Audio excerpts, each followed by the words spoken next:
Once upon a time, in a small village, lived a lovely girl named Red. The villagers called her Little Red Riding Hood because she always wore a red cloak made by her grandmother.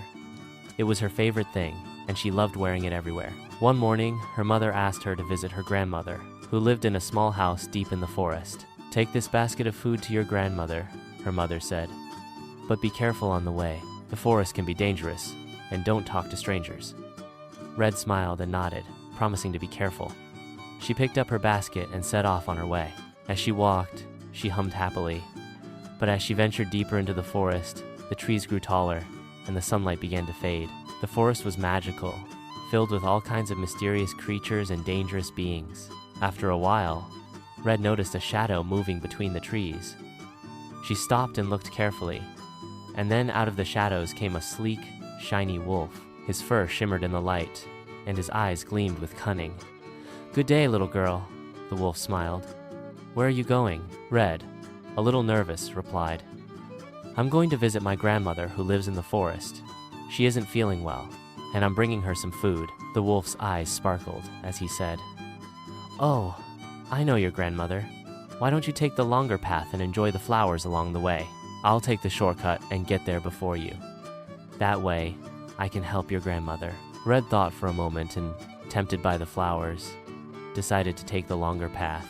She began picking flowers without any doubt, while the wolf quickly ran down the shortcut toward her grandmother's house. When Red finally reached her grandmother's house, she felt something strange. The door was slightly ajar. "Grandma?" she called, stepping inside. The room was quiet, and instead of the warmth from the fireplace, there was a coldness in the air. Red looked toward the bed and was shocked to see the wolf lying there in her grandmother's clothes.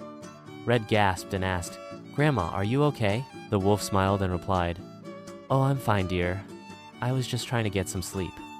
Red stepped back in fear. "What have you done with my grandmother?" The wolf laughed. "Your grandmother is safe, but now it's my turn." Red realized that she was in trouble, but she quickly came up with an idea. She grabbed the silver bell hanging by the door and rang it loudly. The sound of the bell echoed through the woods, and just then, a woodcutter who was working nearby heard it. He recognized the sound of Red Riding Hood's voice and rushed to the cottage. Hearing the noise, the woodcutter rushed in and saw the wolf in disguise. With his axe in hand, he swiftly approached the wolf. The wolf, surprised and frightened, tried to escape but was trapped by the woodcutter, who bravely held him down. The woodcutter quickly helped Red find her grandmother, who had been locked in a cupboard by the wolf. Red's grandmother was safe, and together, they thanked the woodcutter for his timely help. Red learned that with courage, a quick mind, and the help of good-hearted people like the woodcutter, she could face any danger. She and her grandmother grew even closer, spending many more hours together, telling stories and laughing in the safety of their home.